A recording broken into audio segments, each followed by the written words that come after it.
Let's go ahead and begin the committee meeting of Akron City Council, the Planning Committee of Akron City Council. Roll call, please. Fusco, Here. Kamer, Aye. Connor, Baylor, Mosley. Aye. All committee members are present except for Councilwoman Baylor. Very good. I'd like to entertain a motion that we accept the minutes of the previously held meeting. So moved. Thank you. We have a number of items that are up for public hearing today. Excuse me, Mr. Chair, could we do a vote on the motion to approve the All minutes? those in favor signify by saying aye. Thank you. Aye. Against? Very good, the ayes have it. Wait a minute, this is out of line. Can somebody tell me what's happening here? This is not part of our planning committee meeting as usual. People with the same colored shirts are not permitted in chambers. And with trophies, unless they're for the committee chair. Is there something I should be aware of? Yes, and normally as, department head, I like to take credit for the hard work and, what my staff does. I'm having a hard time figuring out how to take credit for Dylan Garitano, city planner, member of OID that won the Akron Marathon Saturday.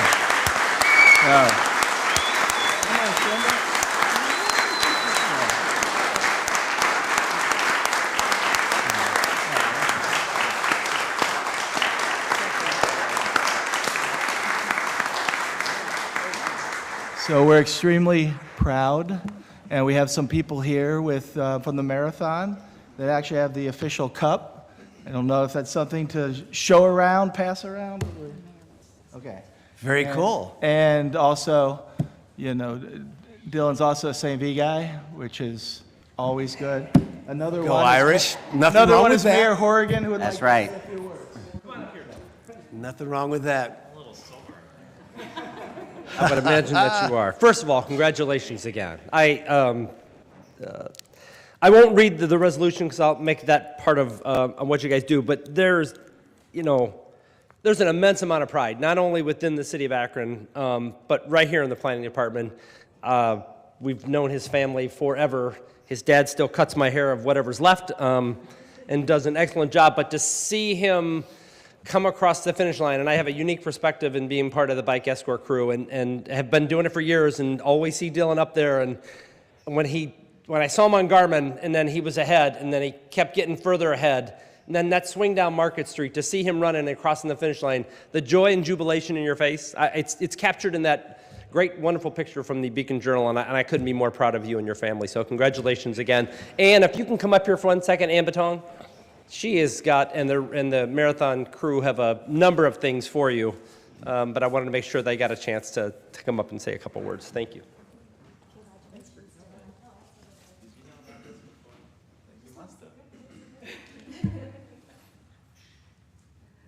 On behalf of the Akron Marathon, we want to congratulate Dylan for his three-peat performance of the 2023 Akron Marathon Race Series. And we have a swag bag that we'd like to present to Dylan so he can always wear the Akron Marathon brand proudly out in our community. And we couldn't have been more excited to see that red shirt come down that home stretch. We were rooting for you the entire way, so congratulations, Dylan.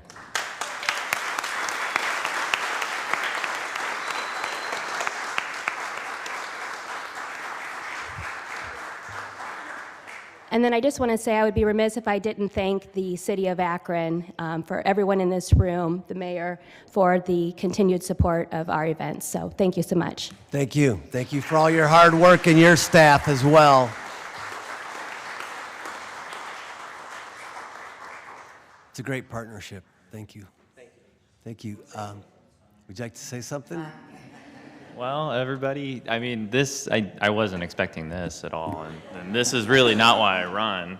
I appreciate everybody's support in my crazy hobby that I do after I get home at 4:30, so, you know, everybody that sees me out running and honks your horn, I'm sorry if I gave you the finger, but sometimes I don't know who it is.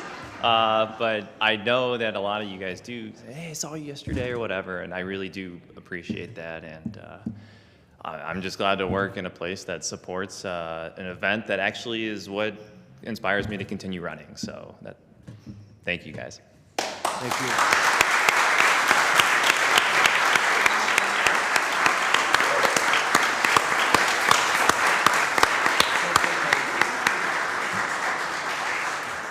Now, I know we had our wires crossed on the resolution. Are we reading it in now? Are we good? We could, well, So it was assigned to the Parks and Recreation Committee, which will be at 1:45. so you're welcome to come back. We'll talk to somebody, one of the higher-ups, to see if it's okay for you to come back, if it's okay with you. I see we got the nod. So again, thank you. We're so proud of you. And we're proud of the team from the marathon and everyone else. Okay, good. Your boss said it's okay. So with that, again, congratulations. And I'm one of those who sees you all the time in the neighborhood. And I tried to drive next to you, but you're way ahead of me, so I couldn't even drive as fast as you run. But thank you. Thank you. We'll see you at 1:45. Thank you. Thank you all.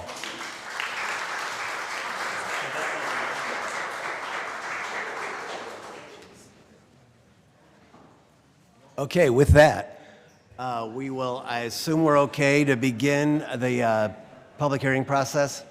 We'll wait a moment here and let everyone leave chambers.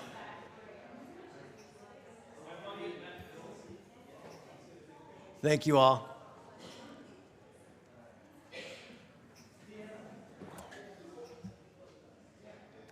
Thank you. I apologize to those that are here for some business. But thank you for your patience. The Planning Committee will hear. We have 3 public hearings today. The process for the public hearings are that we will receive a report from the Planning Department. After we receive the report, we'll ask anyone that's here that wishes to testify before the committee to be sworn in from our clerk, Sarah Biviano. After that, what we'll do is we'll open up the public hearing for public comment and ask for public comment. We'll close that public hearing portion, and then we'll open it up to the committee members and then council members for questions, should there be any, okay? And that's our process. What I'll do, though, is tell you that we will repeat that process this evening at 7 o'clock, in which everyone's, of course, invited back for that. We'll repeat the process. The only significant difference between this afternoon and this evening at 7 o'clock is that the committee will make a recommendation to all of council, either in favor, against, or to table an item and take time and to review it further. So those are the procedures that we follow here, and we want to thank everybody for coming down. We certainly appreciate your input. With that, the first item that's up for a public hearing today is an ordinance authorizing a conditional use to establish an auto repair business at 1152 Grant. Mr. Antonucci. Yes, thank you, Mr. Chairman, committee members. EHZ Limited LLC is requesting permission to establish an auto repair shop within an existing building at this location. Petitioner converted the retail structure into a garage. The north half of the structure's storefront window system has been filled in with aluminum siding. The door has been replaced with a solid steel door. 2 additional overhead doors and a man door are located on the rear wall of the building. The petitioner intends to construct additional parking on the vacant south half of the property. The submitted application indicates that services to be performed on vehicles include engine and transmission repairs, brake repairs, electrical systems repairs, and general maintenance. The planning staff is concerned that the proposed commercial auto repair shop is not compatible with the surrounding residential and neighborhood-oriented retail uses. Garage repair shops tend to cause undesirable impacts such as noise and odors, and an excessive amount of parking could lead to a blighting influence on the neighborhood. The planning staff recommends disapproval. However, the Planning Commission recommends approval subject to conditions. Thank you. Thank you, Mr. Antonucci, for that report. We'll now ask if there's anyone here that wishes to testify, if you could please be sworn in from our clerk, Sarah Biviano. If you're here to speak on this public hearing, could you please raise your right hand? Do you swear or affirm that the testimony you give will be the truth? If so, please say, "I do." I do. Thank you. Thank you. We'll now open up the public hearing and ask if there's anyone here wishing to testify. If you could please provide for us your name and address. Thank you. Address is 967 Hereford Drive, Akron, Ohio, 44303. Thank you. As mentioned before, my name is Brandon Costa. I'm an attorney with Buckingham Doolittle Borough. I represent EHZ Limited, the owner of 1152 Grant Street. On August 23rd, I attended the Planning Commission meeting in consideration of the proposed conditional use permit and the matter before you right now. When I presented on that day, I appeared along with Mr. Zawari, who could not be here today, but he is the owner of the site, along with Ms. Tara Mosley Samples, the city councilwoman here, and Mr. DeAndre Forney, who is here as well too. I'm here briefly to provide comment with respect to the application on behalf of the owner and to reiterate some of the remarks that were provided at the Planning Commission's meeting earlier last month.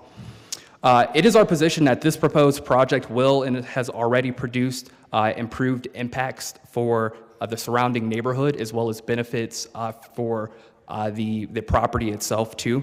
The property was purchased in 2018 and it was a blighted structure there, riddled with complaints of illegal activity at the time. And there was also a number of violations with respect to some of the conditions of the property that had just been not taken care of.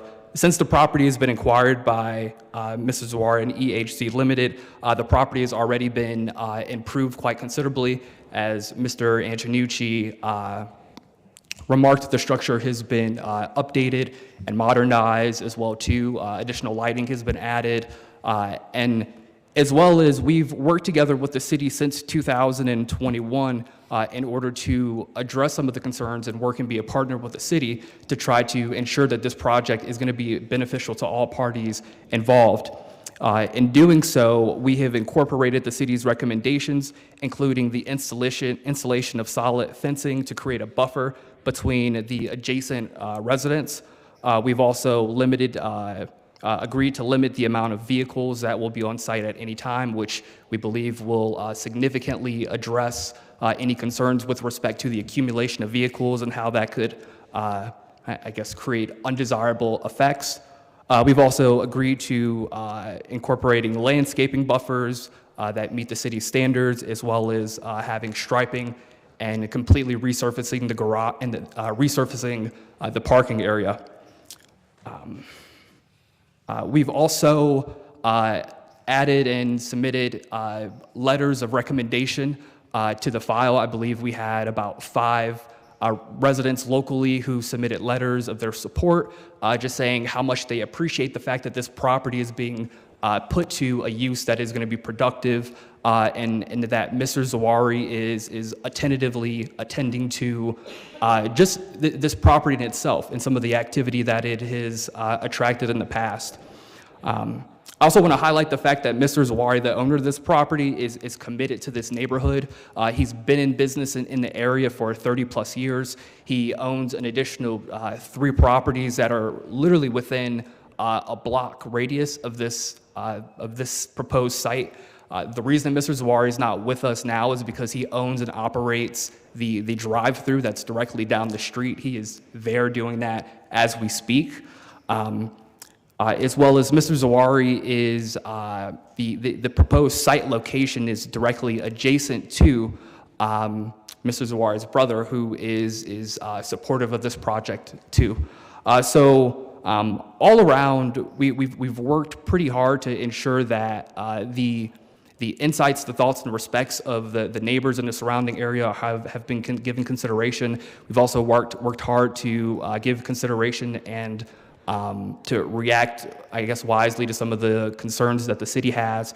And so I'm happy to answer any questions that the committee may have. I'll be around this evening if the committee has any questions. But I just want to end that on saying that, we believe that this project is going to be a positive addition. And so I'm here for that reason, asking for your support on behalf of my client. And I thank you for your time and attention to this matter. Thank you, Mr. Costa, for your comments. Anyone else here wishing to speak in favor? Anyone else in favor? Anyone wishing to speak against? Anyone wishing to speak against? I don't believe we have anyone online, correct? Okay, very good. That's correct. Thank you. We'll close the public hearing portion and open it up to any committee members who may have comments or questions. Ms. Mosley? Thank you, Chairman Fusco. Just a statement, not any questions. I was at the Planning Commission meeting when Mr. Zerari and Brandon were there. I should probably call you Attorney Costa, sorry. Mr. Zerari has been in that community for over 30 years. He is probably the only store owner that I have in Ward 5 that I've not had an issue with, ever. He has invested in that community over on Grant Street, which is a heavy lift. Out of many parts of the city, I always believe that Grant Street, Cole Avenue, and Stanton and Marcy, they always seem to come in last with everything. They are probably the only part of the city that has 3 council members, so they never really know who their council member is. But in all of that, Mr. Zerari has continued to do the work on Grant Street. Not only does he own the store on the corner of Cole and Grant Street, he owns the drive-through. He posts about the drive-through every day on his Facebook page. I do follow him. He is a pillar in that community. The young people respect him. He's never had anyone loiter outside of his store. He's never had any issues of the sort. So anything that he can bring to that community to give it an uplift, I think it's a good thing, because he is probably one of the only few who actually owns real estate in the neighborhood where he does business. So I fully support this endeavor. Thank you. Thank you for your comments. Any other committee members have any comments? Any council members have comments? I see Ms. Mobian. Thank you, Mr. Chair. I did have the opportunity to drive around the neighborhood, several blocks, and of all the things I saw in the neighborhood, it appears that this particular owner is doing some great work to uplift the neighborhood. I certainly agree with the councilwoman and the things she had to say, and would fully support this. It sounds like, I don't know all the tenants who have written in favor, but it sounds like Reverend, I know he will be upset with Mentor at the Shiloh Baptist Church. Sounds like he's been supportive of this family as well. But again, if you drive around the neighborhood, it is much appreciated that he would take the time to invest in this neighborhood that appears to have gone without major investments from other sources. So I am totally in agreement with this as well. Thank you. Thank you. Further questions or comments? And again, we will invite you back this evening at 7 o'clock, and that committee will make a recommendation. Thank you. Thank you all. Second item that's up for a public hearing today is authorizing a conditional use to construct an oversized garage at 677 Cuyahoga Street.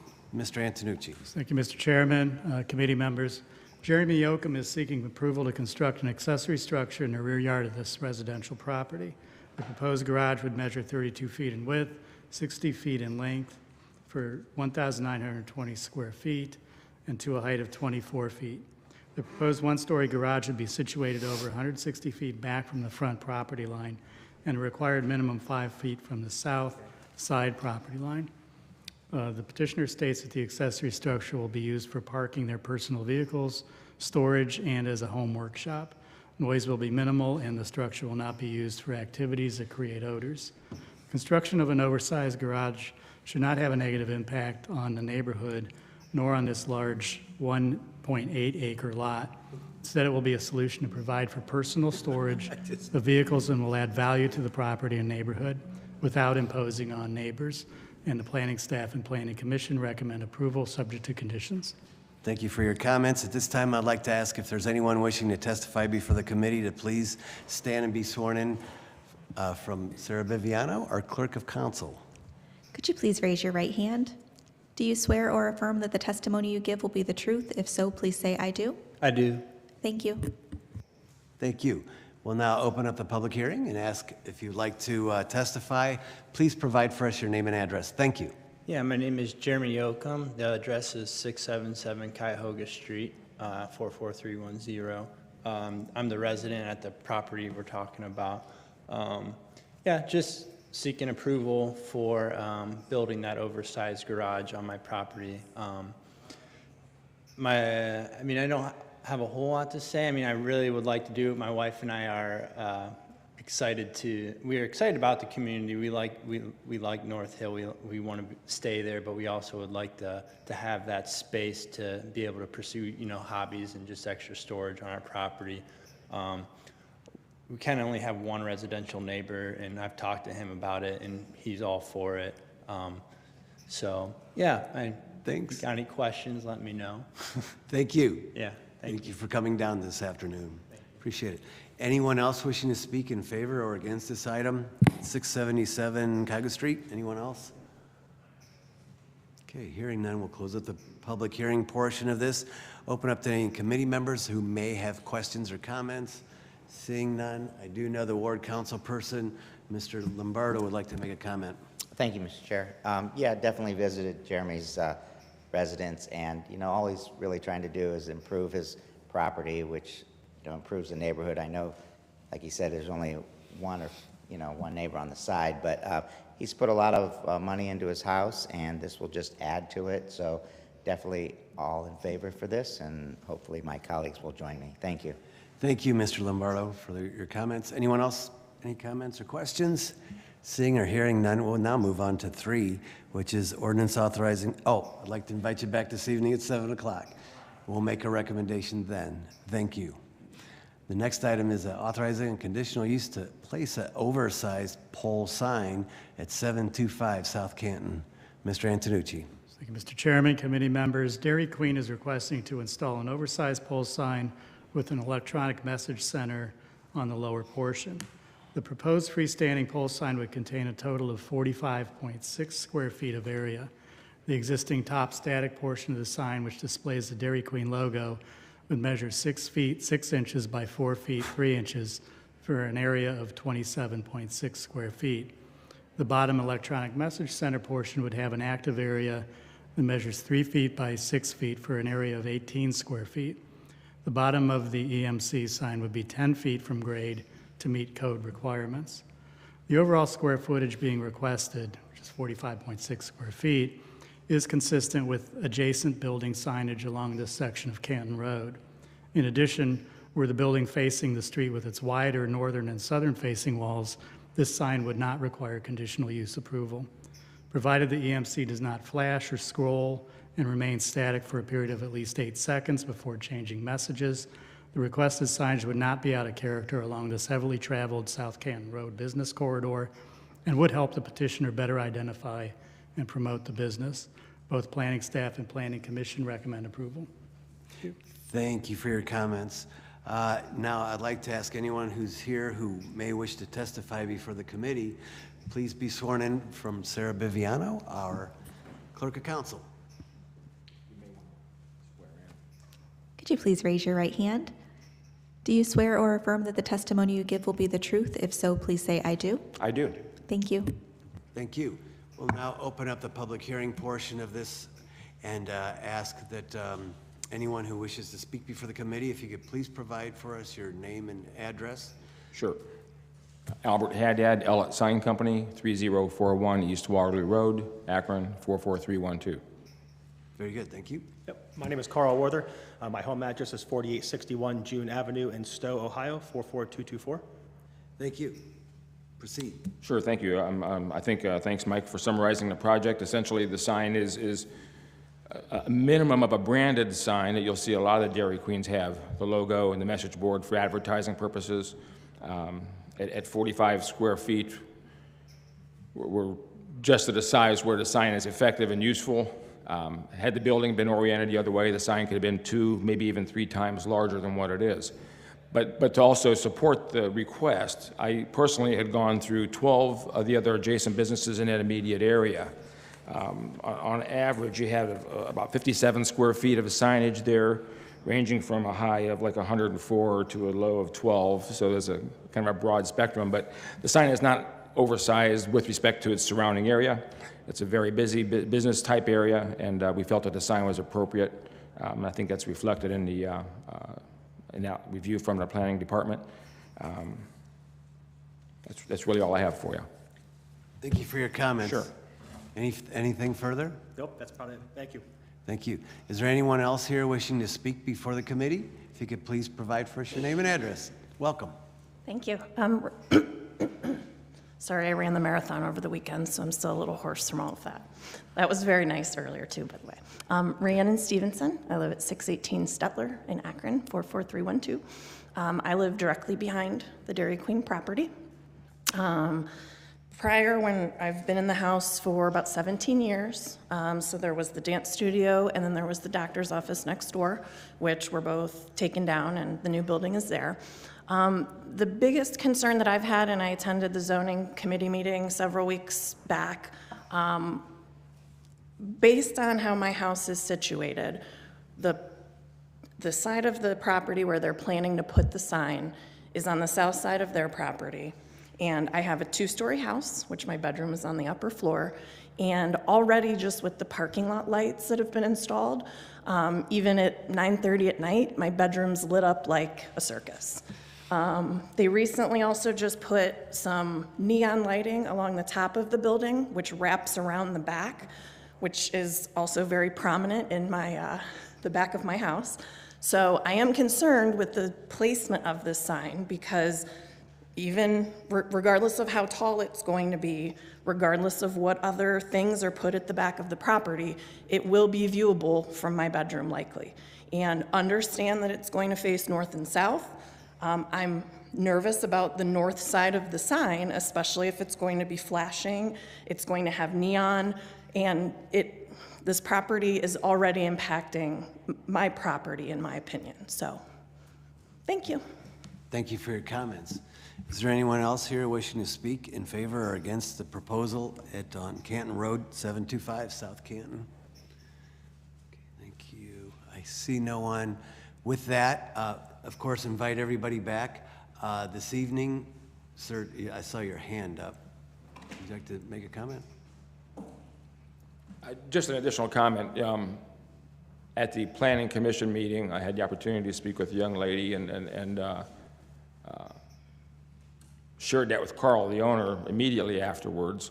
One of the things I think is important to understand is that the signs and building lighting is typically turned off at 10 o'clock p.m. when the business closes. Okay, thank you. Yes, sir. Yeah, the parking lot lights are on right now for security. We've had a couple break-ins at the place and some things stolen, but typically the lights would go off at 11 o'clock shortly after we close. But like Albert said, the electronic reader board sign would turn off at the time of close, which would be 10 p.m. Okay, thank you. Yep. Thank you for your comments. Appreciate it. With that, we'll close the public hearing portion of this meeting, and we will now open it up to any committee members who may have any questions or comments. Any committee members? Not seeing any. I see the ward council person, Mr. McKittrick, has some comments.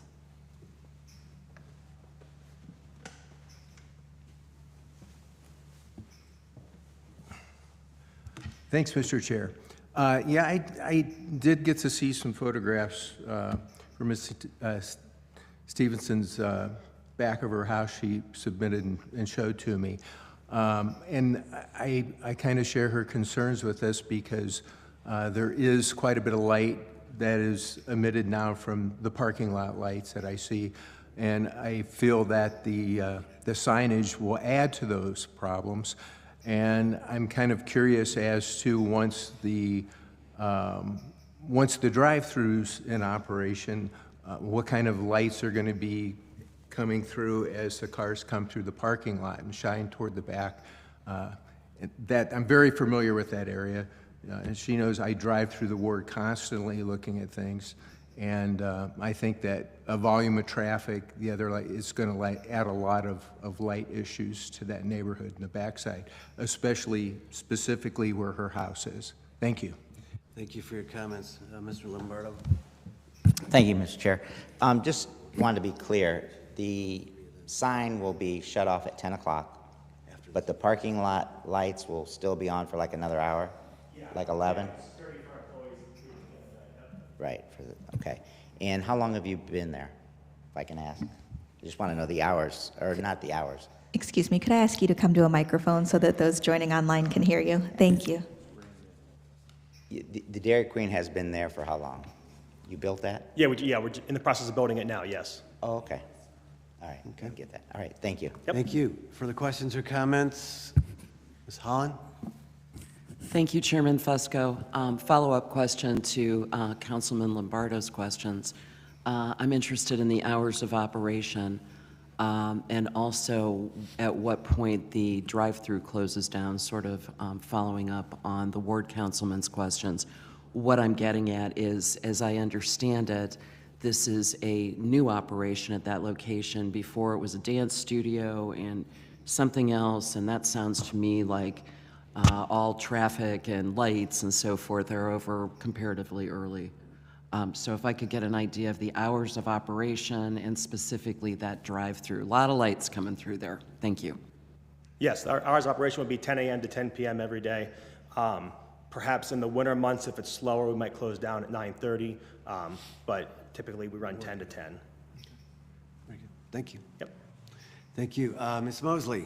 Quick question.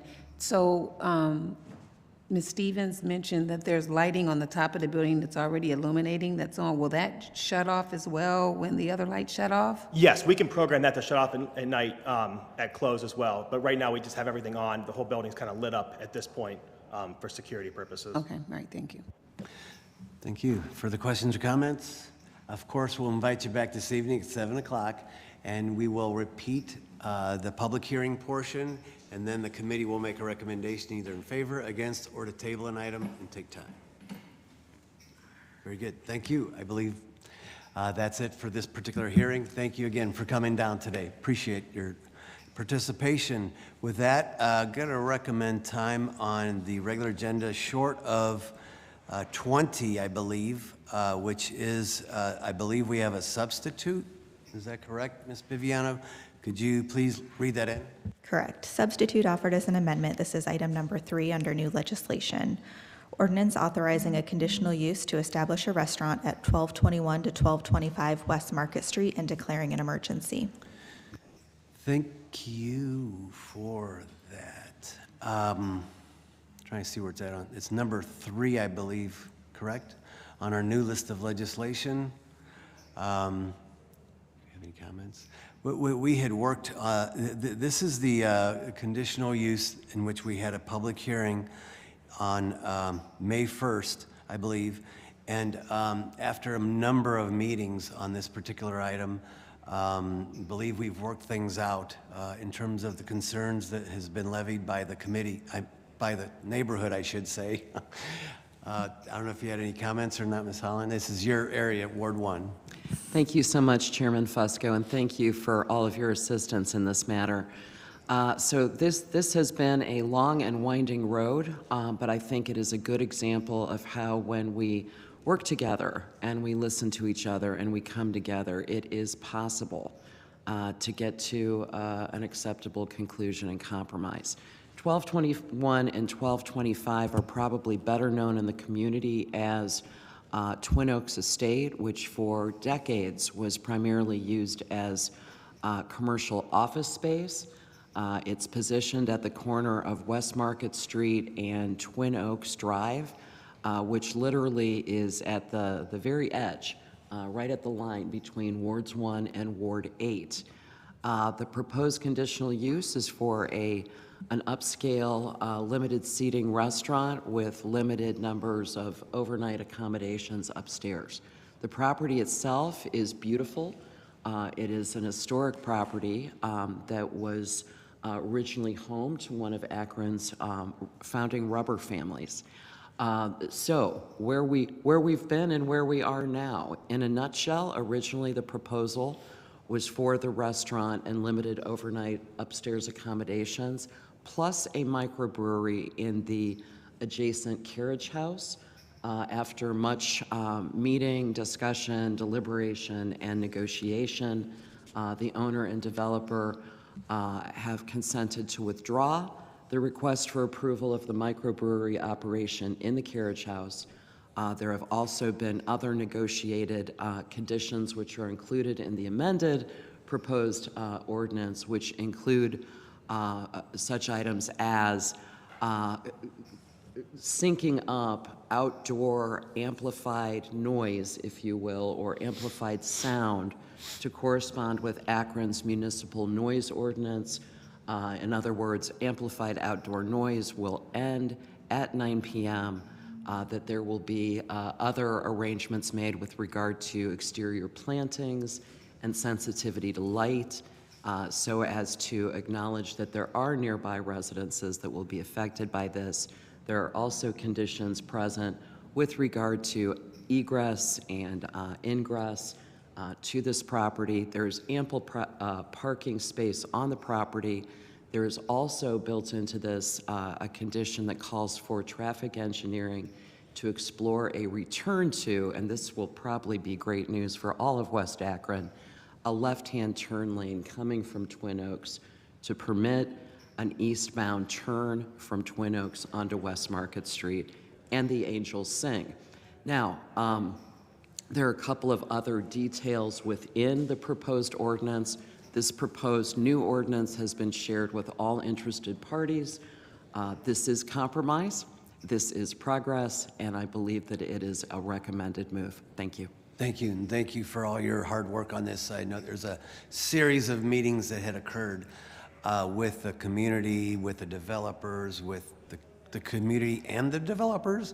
And so it was a lot of hard work, and appreciate all your work on it. I see Ms. Amobian's name, I'm sorry, hand up. Ms. Amobian? Thank you, Mr. Chair. I heard everything the councilwoman said, and I thank her for her work. I do recall the meeting where the residents came down. There were quite a few older individuals who felt that we were not listening to them and had a lot of concerns about this. So are you stating that these residents have been notified and they are in agreement? Ms. Helen? Thank you, Mr. Chair, and thank you, Councilwoman. I do believe that there are residents who would prefer that this use not be approved at all, to be candid. However, our zoning regulatory system is, designed to permit proposed uses when they meet certain standards and are not outside those standards. What we have here, in my opinion, and in the opinion of, I believe, the majority of interested or affected residents, is a really good threading of the needle. This allows for the use, and I neglected to mention, I want to mention it now, that this historic property, one of the provisions in among the conditions is that this property will be registered as a condition of the use on the local registry for historic properties, which means that this location will remain intact, an important piece of Akron history, and will not be turned into a car wash or an Applebee's. And I think that it is fair to say that all area residents and interested parties agree that that is a desirable outcome of this whole process. Now, I'm not trying to dodge your question. I think that there are those who would prefer that nothing happen with this location, and that's just the truth. Now, what we've tried to do here is to address concerns by a few residents who live on Mayfield about increased traffic to their street or increased traffic in general. We've tried to address that by including conditions regarding a left turn from Twin Oaks by including a requisite traffic study. We have restricted the hours of outside noise so that everybody who resides within, I guess, hearing distance, if you will, of this location can be assured that, you know, any new noise, this is, by the way, located very close to Portage Country Club, which, you know, for generations has been a source of noise itself, with all due respect to the good people of Portage Country Club. So, again, not trying to dodge your question, but I imagine that there are those who would prefer that nothing happen with this property at all. By and large, I think that what's been struck is a good compromise that's going to allow a constructive, modern use of a very cool property and a plan that will employ a number of people and benefit the city. And Mr. Chair, if I'm allowed to continue, please. Yes, yes, Ms. Amobi. Okay. This is a conditional zoning that is being requested, right? Yes. Okay, I wanted to make sure of that. All of the tenants that came down, the residents that came down, have they all been notified of this compromised use? I could say this, due to my participation with this. There was a couple folks within the neighborhood who had kind of were the ones who were organized and with some of the others in the neighborhood. And I can tell you this, they were present at a meeting that Nancy Holland had, a ward meeting, in which probably 60 people were there, and it was talked about at length with the developers in the room as well, who had presented. Q&A had occurred, and these folks are the ones who talked to a lot of their neighbors, and I know Nancy Holland had spoke to some of the folks as well. I see Nancy's hand up. Nancy Holland. And to respond to the question, there have been one or two leaders of the residents who appeared before all of us at the public hearings. So one or two group leaders, and I've been in continuous contact with these leaders who have in turn disseminated the information. I've talked directly to a number of the individuals who attended our meetings during the course of the public hearings, during other meetings that occurred on the street. There's been so much communication, Councilwoman. Just based on my background, I never deal in always or nevers or absolutes, so I would hate to say everybody has, complete understanding, but extraordinary efforts have been made to include everybody every step of the way, as recently as the end of last week. Yeah, there's been... No, I appreciate all you've done. I just want to make sure, because I do recall that meeting. It was a rather unusual meeting in terms of the number of older people coming to the council meeting, and some of them were either in tears or practically in tears. I don't recall that part, but okay. I mean, they were very emotional about their property and community, and made it very clear that they didn't think we would ever listen to them. And I really want to make sure that those folks that came down have been notified if we are moving forward with this. So thank you very much. Thank you. Further questions or comments? At this point, I'll ask if I'll make a motion to approve, recognizing it's a substitute. Technicality, do we have to suspend the rules? Yes. Okay, all right, wanted to double check and make sure. I'll make a motion for approving with suspension of the rules. Can I get a second? Second. Very good. All those in favor signify by saying aye. Aye. Aye. Against? Very good, the ayes have it.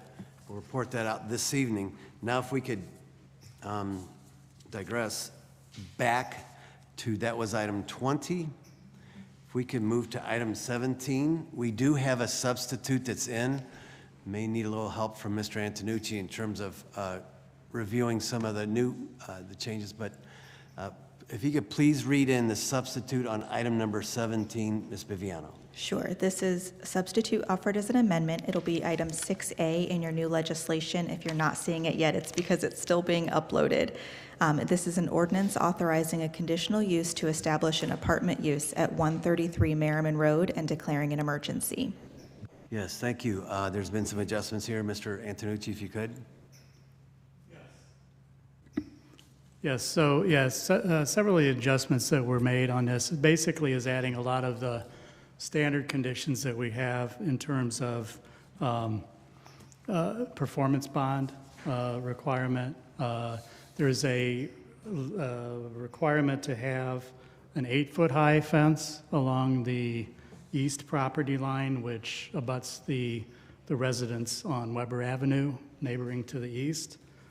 So that's a new exterior lighting, shall not intrude on neighboring properties. Any outdoor noise or sound is to be turned off by 9 p.m. That there be no additional structures on the property. There was, with the event space, there was an allowance for, or the original plan showed some gardening and landscaping and a tiered garden on the property, so that one of the requirements is that there be no additional structures on the property. Very good. And that's essentially it. Thank you. Thank you for that report, Mr. Antonucci. This again, there's been a lot of discussion with neighbors, with the developer, and Nancy Holland had worked real hard to get this one to a vote. Thank you, Chairman Fusco, and again, I appreciate your help. So this is another sort of step in the pathway of Akron's move in becoming a modern city and moving into a time of creative use of historic and significant buildings. This is a location on Merriman Road, familiar to many, whether you're new to Akron or if, like me, you remember walking by this when you were 5 years old. What I'm talking about is 133 Merriman, the former Temple Israel, which has had a couple of other incarnations since its original identity, now known as HUG, Highland Universal Gathering. HUG is located right in the middle on 3 sides of residential properties. It's an interesting space. Many folks on council and in the community have already visited it. It has tremendous potential and has already realized some of that potential. There are, however, nearby neighbors. And so much as in the preceding case that's arising out of Ward 1, there have been concerns and the requisite conversation around how do we reach a comfortable, appropriate compromise about the concerns of longtime residential neighbors and our desire as a community to move forward in a creative, modern way. So the newest conditions have been agreed to by all involved and concerned. They reflect a desire to be respectful of the nearest neighbors in terms of lighting. I'm reminded of an earlier matter before this committee in terms of lighting coming in through residential windows. There is also, again, a syncing up of outside noise hours to correspond with Akron's municipal noise ordinance. And significantly, as Mr. Antonucci mentioned, there's been a negotiated, acknowledged agreement that, notwithstanding rumors and suggestions in news reporting organizations, there won't be other buildings that are coming into this outside area. So we've heard a lot of different things, and we have some clarity around that. Also present in both of the Ward 1 items today is a performance bond condition. So this is, designed to gently but firmly encourage compliance with these conditions. Much like fences, conditions like this make for good neighbors. So I believe that this is the outcome of a lot of sensible and sensitive cooperative conversation between the developer and owner and the nearby neighbors, and thank you. Thanks for all your hard work on this as well. Any further questions or comments? With that, I'd like to entertain a motion for suspension of the rules with a favorable report. I'll make that motion. Is there a second? Second. All those in favor signify by saying aye. Aye. Against? Very good. The ayes have it. With that, we'll now move into the new list of legislation. I believe number 4 is our first item. So, Ms. Viviano, if you could please read that in. Thank you. Item number 4 is an ordinance authorizing a conditional use to construct an outdoor advertising display on the east side of Sumner Street, south of I-76, and declaring an emergency. Thank you. This is to be scheduled for public hearing. Next item, number 5. Item number 5 is an ordinance authorizing the mayor or his designee to file an application for, and if awarded, accept and expend grant funding from the Economic Development Administration FY 2023 Distressed Area Recompete Program and declaring an emergency. Yes, sir. Yes, sir. Mr. Thank you. Sean Bowman, Deputy Mayor, Integrated Development. One of the biggest issues that we've heard from businesses, basically nonstop since the height of the pandemic, is not enough workforce, not enough people back in the workforce, not going back to the workforce for whatever reasons, numerous reasons. The EDA has provided an opportunity for us to get a grant in the amount of $500,000 with the magic words being no match requirement to obtain the services of a plan coordinator to work with our neighborhood partners like Connexus, Metro RTA, the public schools, Akron Summit Community Action, to develop a plan for getting people back into the workforce. With workforce development, with transportation being another main issue, childcare being another main issue. The end result of this, if we get this award, the end result of that plan would be the ability to get an implementation grant of up to $20 million in order to implement the plan and work with these partners. This could really be a game changer as far as workforce and workforce issues go for Akron. I do apologize about the last minute nature of it. When the application's due next week. When we had forgotten about the holiday on Monday when we were scheduling this out. So we do need to apply for this grant next week. So would ask for suspension of the rules. Thank you. If I understand this correctly, correct me if I'm wrong, but $500,000 is the initial award for planning purposes? Correct. And then afterwards, if you're successful on that planning implementation piece, it would be up to $20 million. Up to $20 million for a 5-year term. Yep. Okay, good. That's great. And I think this is kind of a no-brainer.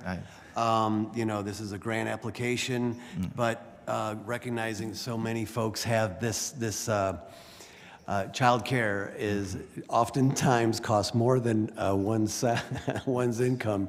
It's extremely expensive, but it's essential. So no, this is great, and I think I applaud the efforts to apply for this. Thank you. I'm going to want to open it up for questions from anyone. I'd like to entertain a motion for suspension of the rules with a favorable report. So moved. Second. All those in favor signify by saying aye. Aye. Aye. Okay, thank you. I believe that's in favor. We'll report that out favorable this evening. Thank you. Item number 6, Ms. Viviano. Item number 6 is an ordinance amending Title 15 land usage in the Code of Ordinances of the City of Akron by enacting Chapter 155 riparian setbacks to protect the benefits of riparian areas by providing reasonable controls governing structures and uses in riparian setbacks and declaring an emergency. Very good. First of all, if I could go off script here for just a minute, if it's okay with the presenter here. But I am pretty upset with Cleveland right now. Our loss is their gain. I understand that our friend here, Emily Collins, who's worked so hard on this and so many other items within our city, especially when it comes to the environmental piece. You're leaving. And, you know, congratulations, I'm happy for you. But I'm also sad for us. So, but thank you for everything you've done for the city. You have helped us navigate, you know, some murky waters. We've really never had someone, you know, with your kind of experience, with your kind of know-how in terms of the environmental pieces that for development, for, you know, just moving our city forward with that. And I applauded Mayor Horrigan whenever he had hired you and brought you in to the team, and you've just been outstanding for us on the environmental pieces. And so thank you for all of your effort on that. Thank you. Thank you. Thank you so much. Thank you. I don't know if anyone else would like to say something. I suspect a couple may. I see, Nancy Holland first, and then Sarah, it's okay. Thank you, Chairman Fusco. I don't think I've made much of a secret of it. I believe that Emily Collins is truly an MVP in our city, and I seize every opportunity I get to say so. Emily, you've helped bring our city into the modern era of sustainability. You have helped raise up the concerns of so many of us and bring them into functional reality. It has been, all puns intended, a breath of fresh air to work with you. It has been absolute delight, not just in the environmental realm, but the awareness and action and energy you've brought to other issues that are deeply important to many of us in the human rights realm, in the area of just understanding and uplifting a growing desire for citizens to be more aware, more engaged, and more welcome at the table. Thank you for all you've done. I look forward to seeing all that you'll continue to bring to our region and to the world. Thanks. Good luck. Thank you. Tara Mosley. Thank you. I echo my colleague, Councilwoman Holland, but I also want to thank you for all your work with not just myself, or with the residents who live within the footprint of waste management. Because of your tenacity, your activism, and your willingness to sit down and answer the hard questions from those residents, we have gotten to a place that we've not been with waste management in over 25 years. And I know that is because of you. And so I thank you for that. Very good. I appreciate it. Mr. Malik, and then Mr. Lombardo. Thank you very much, Mr. Chair. And as my colleague said, thank you, Emily, for all of your work. You know, I think there are, to Councilwoman Mosley's point, many projects that we could talk about that you have helped move the ball down the field in a really meaningful way. You know, taking incredible background and experience that you have in this work, and then applying it to the lens of city government. So, you know, the city is much better off for having you work for it. And I think that you know that there's always a place for you here. Well, so I feel a little bit like Dylan. I was not expecting this, but I also did not win the Akron Marathon. So. Mr. Lombardo would like to say something as well to embarrass you. Absolutely, I apologize. A little bit more. Yeah. Thank you. Well, Emily, again, good luck in whatever your next project is. But, you know, I just wanted to say, you know, we worked on a few things, but everything that we did work on, you know, you did your research, you know your stuff, you're very professional. So that makes a lot of us, you know, feel comfortable in, you know, voting on certain items. So good luck. I just want to know what your secret is in terms of cool and calm in a storm. Some issues we've engaged in the last couple of years have been a little bumpy, if you will, but you're always cool and calm, and you nice, cool demeanor. So hoping some of that has rubbed off on some of us, especially me, but thank you. Mr. Chair, there's a hand raised online as well. Oh, Linda Mobian. Emily, I'm hearing all of this, and I guess I'm kind of at a loss for words, but thank you for the short time that I have gotten to know you and work with you.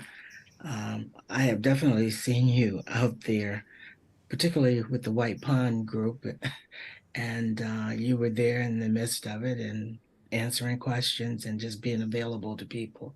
Um, I like your style of engaging with people, and certainly thank you so very much for all that you have done, not only for the citizens, but for helping me understand a lot of these projects as well. Thank you very much. Thank you. Okay, Emily. Thank you all. It's been a pleasure to work with each and every one of you, even in some of the more trying projects that we have all taken on. And I know that each one of you, is here for the purpose of public service, and that makes this job sweet. So thank you. We're here to talk about a riparian ordinance. Back to business. Also, so appropriate. So I'll prompt you to do that, but Thank you. please do keep in touch, and I hope to continue to provide service to the region in whatever I do next. So thank you for the inspiration. Thank you. Thank you. And with that, in reference to the riparian ordinance, I'm not, of course, going to ask for a vote today. I know that Emily has reached out to quite a few folks, to everybody on council, and it was available, is available, at least for a short time, to answer any questions. And I do know that she has spent just a considerable amount of time. And what we wanted to do is we wanted to do it right. We just didn't want to bring it in. Of course, this is one of the outcomes of the Riverwoods development, which a lot of folks was concerned with regards to that in terms of what kind of an impact it would have on the river there. And so, with that, this is an outcome of that, something positive, I think, in the long run. But with that, we also had, again, took our time and try to do this right and not just knee-jerk. And and we also received, it was posted online, I know, for 30 days, 20 days, I believe. We received quite a few comments, a lot of which is, baked in here. And so I don't know if you have anything to say about those pieces. Absolutely. So the riparian setback ordinance is the city's first ordinance imposing riparian setbacks. And the purpose of the ordinance is really to not just show our commitment to protecting water quality, which I think we've done in our public service department with all of our projects, over the course of the years, sincerely, but also to protect both private and public lands from detrimental impacts that happen with flooding and erosion. So this isn't just a water quality ordinance. This is actually seeking to protect lands that are subject to flooding and erosion, and save adjacent properties from that same potential fate. So yes, we did go through a public comment period. The administration issued a draft of the ordinance that has been slightly modified from what we had originally posted. We did that. We posted the draft on August 3rd of 2023 and asked for a close date of September 8th of 2023. We actually received a couple of comments after that we of course considered. But there were commenters who were concerned about it being, proposed during your break. And I really hope that members of the public understand that what we were seeking to do was to obtain as much feedback as possible prior to introducing it to you all instead of having the only outlet for them to provide feedback with City Council. And I think this is an ordinance where that's very important. You're right, Councilman Fusco, this has been a collaborative effort internally and by way of a great deal of research and collaboration with surrounding jurisdictions as well. I think it's notable that in the City of Cuyahoga Falls comment to us, they had stated very distinctly that they recognize that we have structured our ordinance similar to theirs, but also that we have improved on it. And they were grateful for that, and they hope to continue that sequence. So they'll be learning from us just as much as we just learned from them. So I think you'll find that this is an ordinance that really does reflect the consideration that we gave to it, that the public feedback gave to us. It's one that offers flexibility to landowners who actually own property in the riparian setback. Some of our discussions internally and with other jurisdictions have shown that we really need to prioritize flexibility for landowners, and I think we've done that. So I think this process available in this ordinance provides opportunities for landowners of all means to participate in this process effectively. Very good, thank you. Thank you. Thank you. And if anyone, again, has any questions or comments, this is a bit science, a lot of science. But any questions, again, comments, we're not going to ask for quick passage on this, obviously, because it's a significant change and a significant step forward for our city.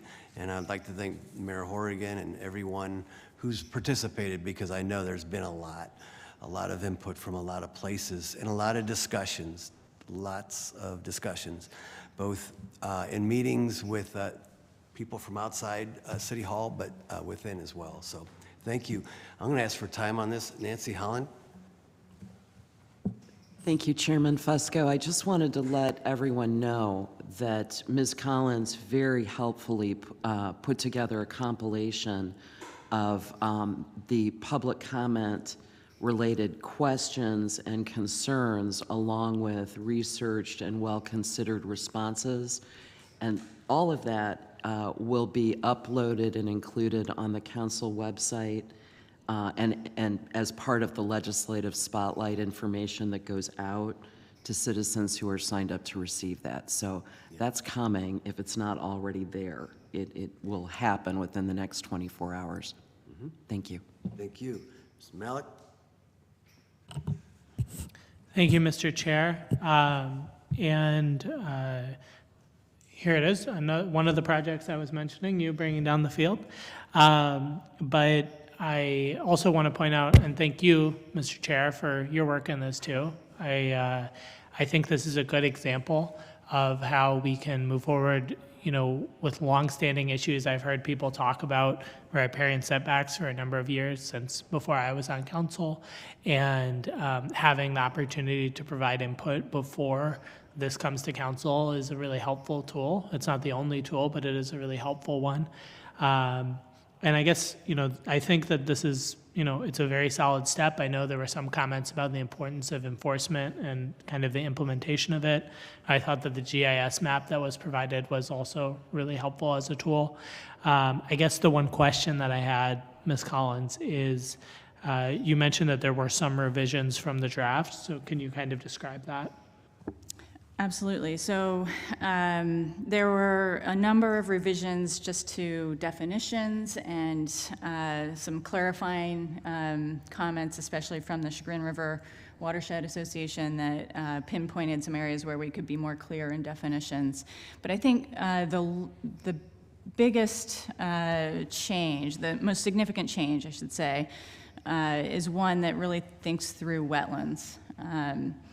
So we received a number of comments from various groups and individuals that focused on how we're treating wetlands in this ordinance. And I certainly attempted to describe that in the response to public comment, but I'll do so now as well. We treat them in two different ways in this ordinance. So, and the change is that we included all wetlands in this ordinance before you. We included all wetlands as an extension of the riparian setback when a riparian setback exists.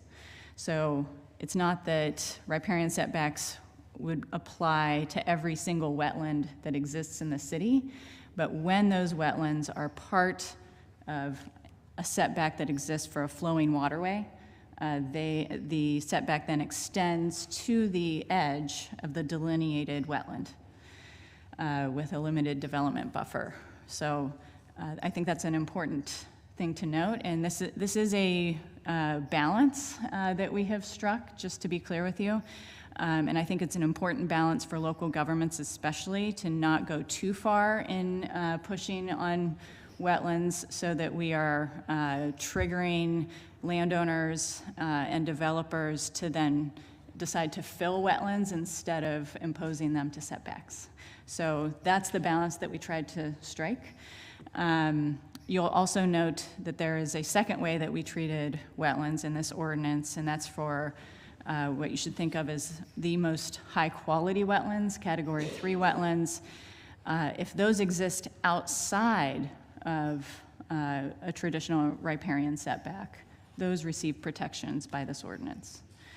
And I think that is the right way to go from a policy standpoint. They are our most valuable resources when it comes to wetlands, and ensuring that they are protected I don't think pressures developers too much to go about the process of seeking federal and state approval to fill them, but if they don't go that route, then we have an extended setback off of the delineated edge of that Category 3 wetland to ensure their protection. So that's the balance, and I'm happy to answer questions about that. Very good. Okay. Thank you very much. Thank you. Further questions or comments?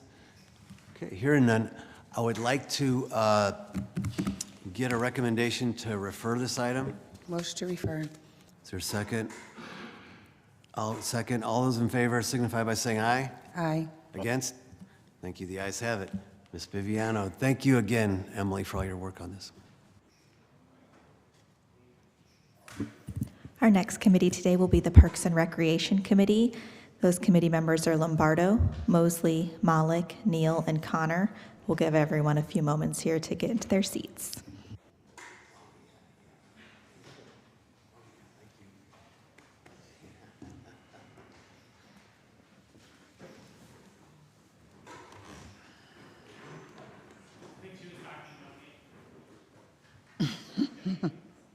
Oh, okay.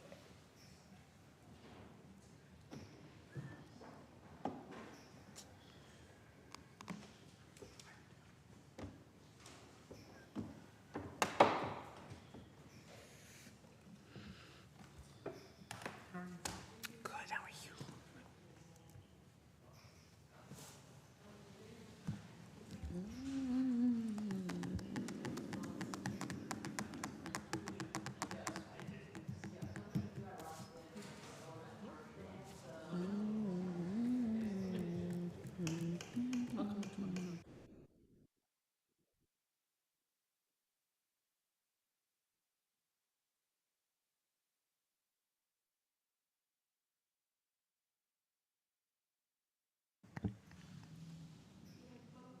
Not a big chili guy.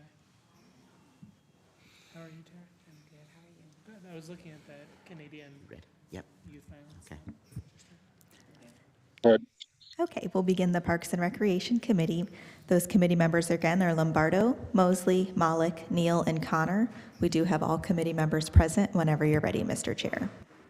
Thank you. I'd like to call the Parks and Rec Committee meeting to order with first approval of the minutes from our last committee meeting. So moved. Second. We have a motion and a second. All in favor? Aye. Aye. Opposed? Very good. We have one resolution on the books today, and this is the fun part of the job. This is a resolution congratulating City Planner Dylan Garitano on winning the 2023 First Energy Marathon and sweeping all 3 events of the 2023 Akron Marathon Race Series and declaring an emergency. And that is awesome.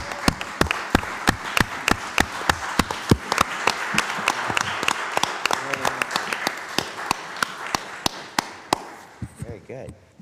So we have either Dylan or... I have nothing more to add than we said at 1 o'clock. I'm still just thrilled and glad we have the official ordinance or resolution going now. So. All right, thank you. That was Deputy Mayor Sean Volman, Integrated Development.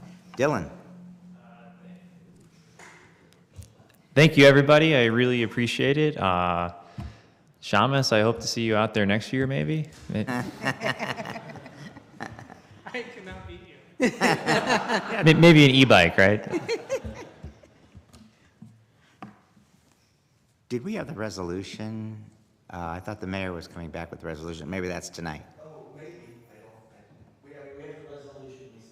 We have the resolution we submitted. I know it's here. I know that. But I thought think it's the back mayor there. was going to read it. Yeah. Okay. So. Okay. Not till tonight.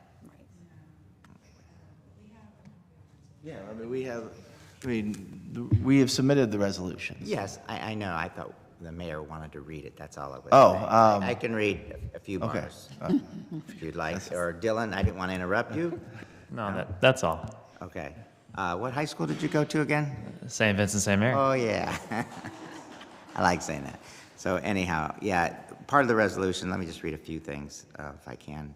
Dylan has been an avid runner since high school at St. Vincent St. Mary, a 4-year letter winner at St. Vincent St. Mary. Dylan went on to Mount Union, where he earned a Bachelor of Arts in Political Science and Government and ran on the men's cross-country team. Whereas Dylan ran his first Akron Marathon Race Series event in 2007 as part of the Marathon Relay. And one other item is that whereas Dylan ran his first Akron Marathon in 2018, placing 2nd in the men's division. So you've no doubt moved up the chain there. Very good. Was there any other comments from the committee members first? Councilman Malik? Thank you, Mr. Chair. Congrats, Dylan. It's amazing to see. As like one of the most amateur runners in the world, it's always inspiring to see you out there. No one drives around West Akron without seeing you out there driving, out there running and practicing. And I know how much hard work goes into pulling something off like that. I found out Dylan won because I was standing out there very early on in the marathon over on Wiltshire and checked the standings, and he had already finished. Wow. And so it's amazing to watch. And I know, every race means something, but to win these 3 races this year, not just the marathon, but the whole race series is really inspiring. And it's inspiring to people all across this community. It's inspiring to me to get back out there and start running again. So I'll see you out there. Good. And is there any other council members? This is Councilwoman Holland. Go ahead. Thank you, Mr. Chairman. On behalf of your friends and neighbors in Ward 1, Dylan, congratulations. Thank you. I just want to point out, first ward, first place. I'm Yeah. just saying. Oh, yeah, right. I also want to mention that, my very first home, the one that they brought me home to from what was then known as City Hospital, also located in Ward 1. One of the families that I originally remember, right, like one of the first family names is Dylan's family. Mm-hmm. The Garritanos were neighbors of my family, and one of the things I say often about Akron is that it's a big small town. That we frequently know each other, we care about each other, and maybe most importantly today and in this moment, we cheer each other on. We're proud of each other. And Dylan, I just couldn't be more proud. Go you. I see you running around too, and better you than me, man. Thank you again for all your hard work. You. Well, thank you. I actually think the race started in Ward 2 and then finished. No, I'm just kidding. Anything else? Anything else? Very good. Dylan? Well, very I would good. make a motion for suspension of the rules with a favorable report. We have our motion for Second. suspension of the rules and a second. All in favor? Aye. Aye. Very good. Motion passes. Congratulations again, Dylan. And this Parks and Rec meeting is adjourned.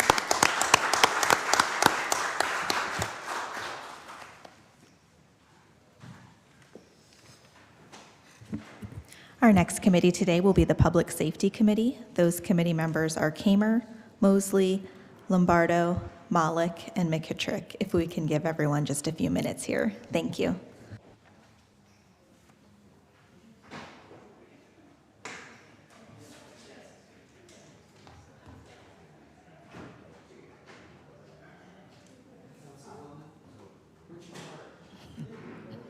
Right. Did Emily say when her last?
Okay, we can begin the Public Safety Committee meeting. Again, those committee members are Kamer, Mosley, Lombardo, Malik, and McKittrick. We do have all committee members ready present whenever you're ready, Mr. Chair. Thank you, Sarah. Yeah, I'd like to call the public safety meeting to order, please. Can I get approval of the minutes from last week's meeting, please? So moved. Second. All in favor? Aye. Aye. Aye. Anybody opposed? All right, thanks. We have one piece in front of us today. And Sarah, if you don't mind reading that in, I'd appreciate that. This is item number 7. It's an ordinance authorizing the mayor or his designee to enter into a contract without the formality of publicly advertising for bids with Cleveland Clinic Akron General Medical Center to provide the education and training necessary for fire division employees to achieve the required paramedic certification and declaring an emergency. This is awesome. Thank you, Sarah. I appreciate that. I do see we have our Deputy Mayor of Public Safety, Mr. Tucker, with us, and I see he's brought a few firefighters with him. Can you make some introductions, please? Good afternoon, and thank you, Mr. Chairman. Yes, I have with me Deputy Chief Steve Kaut and District Chief Chris Kourakis. And this legislation is to pay for our paramedic school that we have at Cleveland Clinic Akron General. It's something that we tried to do, as frequently as possible to put through our firefighters to become paramedics. And this particular measure pays for 23 students at an average of $6,905 per student to go to paramedic school, which lasts somewhere between 9 and 10 months. And I would defer to Chiefs Count and Caracas if you have any questions. All right, thank you. Committee members, any questions? We have Councilwoman Mosley and Councilman Malik in the chambers with All their right. hands Thank raised. you, Councilwoman Mosley. I'll choose on you first. Thank you. Question, how long is the classes? The class lasts between 9 and 10 months. 9 to 10 months. So roughly they'll be ready, Yeah, so hopefully they'll be ready by next summer. The class runs through June. They're actually in class. The class has actually started. They started in August, late August, and it runs through June, and hopefully all will be successful, pass the class, pass the registry, and we would have them out on the streets running as paramedics sometime late next summer. okay, thank you. Thank you, Councilwoman. Who is next, Sarah? Councilman Malik. Malik. Go ahead, please. Thank you. Yes, I just wanted to thank all of you for the work that goes into this. I know we had a lengthy discussion about this last week, but I know we all need these paramedics on the street as quickly as possible, and I'm glad that, you know, we're thinking about innovative ways to get folks out there as soon as possible. Thank you, Councilman. Anyone else? All right. What are you folks looking for? What is your pleasure on this? Excuse me, Mr. Chair, I can see that Councilwoman Amobian has her hand raised online. Councilwoman Mobian? Thank you, Mr. Chair. Is this a new program with Akron General? That's a good question. This is not anything new. The program is nothing new. This legislation is new. And the reason we're here today is because we had to do some unusual things to get as many medics as we can back into our program. So this class is unusually large. We actually have 23 students in this class. Typically, we may have 5 to 8 students, and at the cost, it doesn't really rise to the threshold of over $50,000. So with this large class, and it going well over $50,000, that's why we're here seeking legislation. But it's something that typically every year we have students in either Cleveland Clinic Akron General's paramedic program or SUMA's program. Oh, thank you very much for sharing. Thank you, Councilwoman. Good questions. Anyone else? Councilwoman Bardo? Thank you. I just had a question. So obviously we're trying to beef up our force, so to speak, with paramedics, but just in general, out of all the Akron Fire Department, what percentage are firefighters and what percentage are both paramedics and firefighters? About. Approximately 40%. Right now, you have to be a paramedic for 10 years. After 10 years, you can bid out of the program. We only let so many out per year. So all paramedics aren't paramedics for the duration of their career. You can choose to be, but you only have to do a minimum of 10 years. Once you become a paramedic, you Yes. have to do 10 years. Oh, okay. All right. Thank you. Thank you. Councilman Malik? Mr. Kamer, I was just going to make a motion for suspension of the rules with a favorable report. Second. All right, all in favor of suspension of the rules? Aye. Aye. Anybody opposed? All right, we'll pass that this evening. Thanks. Nothing else? We're adjourned. Thank you. Thank you. Thank you. Our next committee of the day is the Health and Social Services Committee. Those committee members are Amobian, Freeman, Baylor, Neal, and Holland, and we'll get started in just a minute. Thank you.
Okay, we're ready to begin the Health and Social Services Committee. Those committee members, again, are Amobian, Freeman, Baylor, Neal, and Holland. We do have all committee members present except for Councilwoman Baylor. Councilman Neal is here and just has not started video yet. So whenever you're ready, Madam Chair. Thank you very much. May I have a motion to accept the minutes from the previous meeting, please? So moved. So moved. It's been moved and seconded. All in favor? Aye. Aye. Aye. Oppose? The motion carries. We have one item today. It's a resolution declaring the month of October 2023 as Safe Sleep and SIDS Awareness Month, highlighting the risk of sudden infant death syndrome. Trying to read from this small print. Among infants, the importance of safe sleep practices. Yeah. You may have to, oh, I got it. Practices in reducing SIDS and uplifting families with newborns and declaring an emergency. Sorry for that, but I was trying to read off my phone. I know we have Mrs. Charlita Smith from the Health Department, and I'm going to turn it over to Tamika and Mrs. Smith. Thank you, Chairwoman Amobian. Yes, we would like to declare the month of October 2023 as Safe Sleep and SIDS Awareness Month, and I do have Ms. Shalita Smith here to talk about the data and the awareness campaign that we are pushing through Full Term First Birthday here in the city and the county. Thank you for allowing me to be here. As we've been before you multiple times before, but infant vitality is something that we're continuing to work on in our community. Full Term First Birthday established a strategic plan about a year ago when we made Safe Sleep our priority for the first year of that strategic plan. Throughout that process, we've been working on awareness campaigns, working with community members to increase in education awareness. We've been working heavily with our hospital systems, especially Akron Children's Hospital, and we plan to elevate that over the next 30 days. So we will be working with our 40-plus partners to make sure that social media is flooded with information in regards to safe sleep. We will make sure that all of our direct service programs are doing the necessary things that they already do, but more enhanced to pay tribute to the things that we should be doing around safe sleep practices, and really trying to mitigate and making sure that the information is available for all individuals while we're working through the things that need to happen in our community. On top of that, we will be having an event. It's called Wave of Light, and it will be October 15th. It's a Sunday, and what we're doing is we're honoring the babies that we've lost too soon in our community. It's going to be at Edgar's from 6 to 8 p.m. It is open to the entire community. There is a sign-up process where we will be reading the names of individuals and families that have lost a baby, and we will do a candle lighting ceremony. We will have some spoken word and some other things really to just honor and also network and give information on Full Term First Birthday and the different resources that we have in our community. We really want to bring awareness to this because in our county, we have double digits of infants dying due to unsafe sleeping practices, and about 60% of those are due to co-sleeping. So really just trying to enhance the knowledge, the understanding that although you may want to sleep with your baby, it's not the best thing to do. Making sure that they're alone on their back and ideally in a crib or a pack and play is really what we're trying to exhibit as we pass out this information. And just making sure that if people don't have the necessary resources, where they can go to make sure that they can get those. Thank you very much. Can you give us some stats at all in terms of, are we making progress at all? I realize it's still not hearing the numbers we want to hear, but are we making any progress? Yes, so our infant mortality rate is declining slightly. But I like to say that we really have just plateaued because we're seeing like small increases and small decreases over the last couple years. Our Black babies are still dying at 2 to 3 times the rate of our white babies in our community. As far as unsafe sleeping conditions, particularly, our year that increased dramatically was 2019. We had 14 unsafe sleeping deaths. I'm happy to report in 2021 we only had 10, but with that in consideration, prior to that, our highest number over the last 5 years was 7. So we did see an increase. We're making sure that we're drawing attention to that. And also we're starting to track near safe sleep related deaths, if that makes sense. So when we're in the Child Fatality Review Board, we're looking at unsafe sleeping conditions, period, not just unsafe sleeping conditions that lead to actual death. Thank you very much for that. Are we thinking that it's because parents are just not hearing, or they don't have the cribs and the other awareness of what they're doing, or it's just something out of habit that people are doing? So what we've learned over the past couple of years, and we actually did a safe sleep study with Synergy, is that the parents they are aware of the ABCs of safe sleep.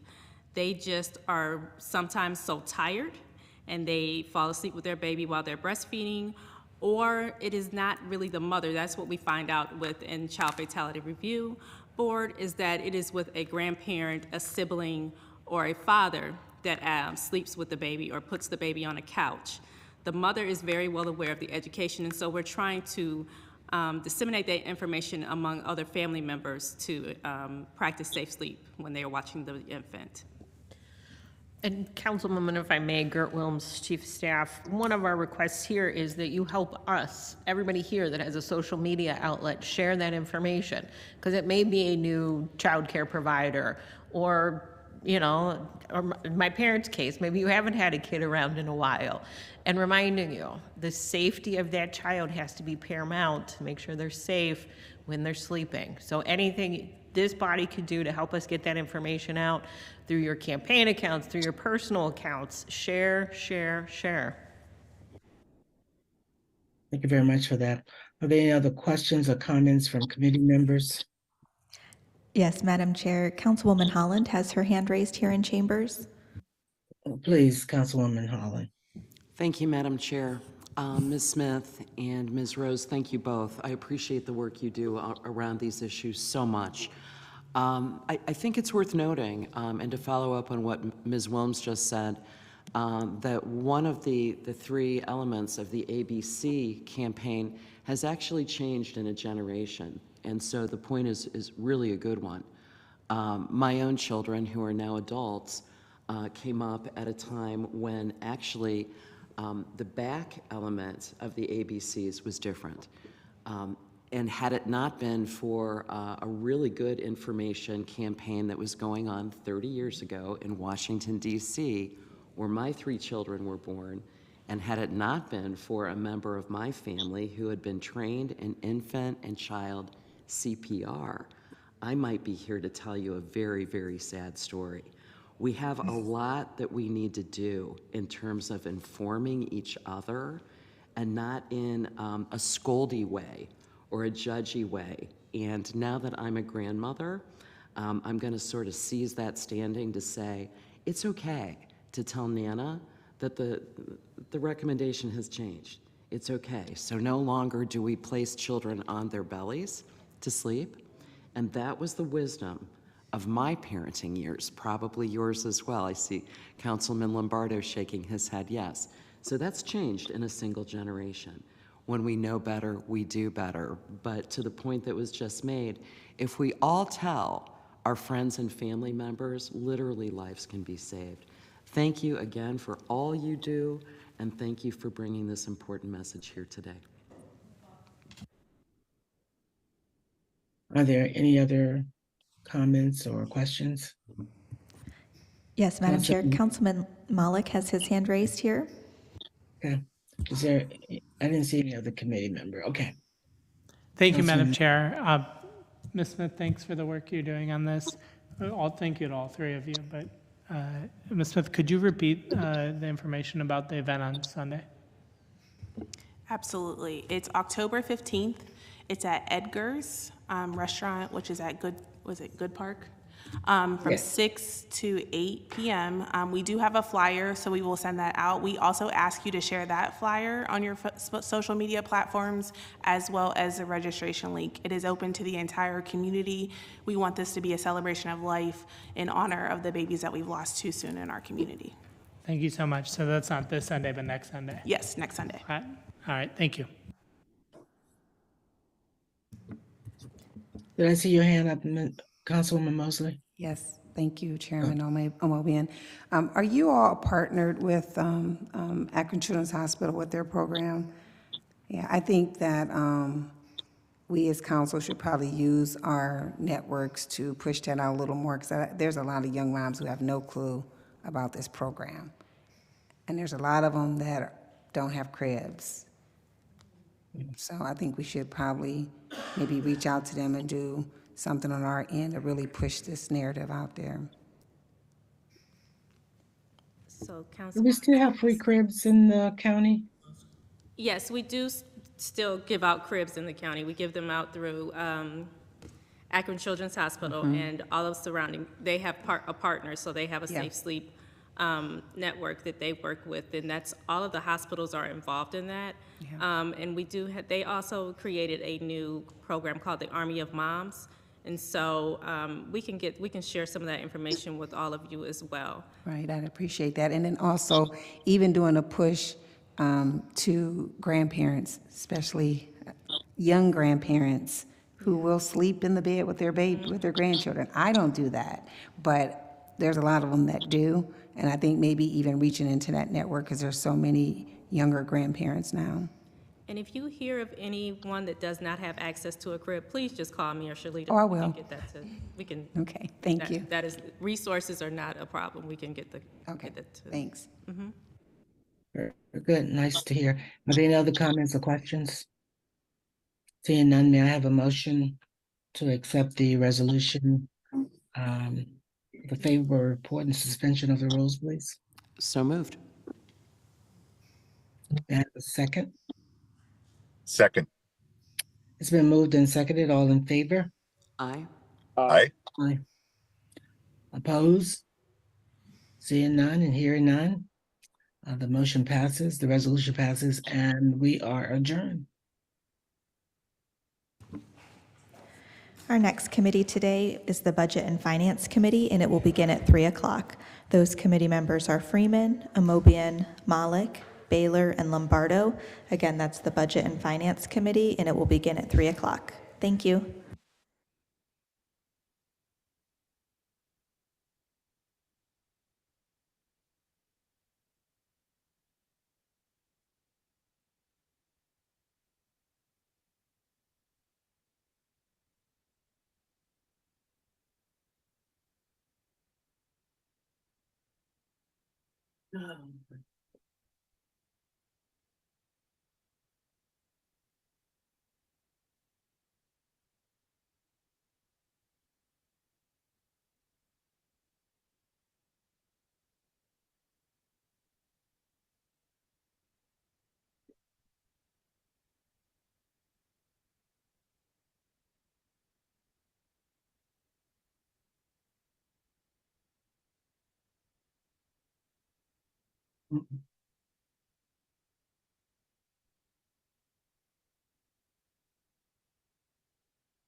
What have we done with that?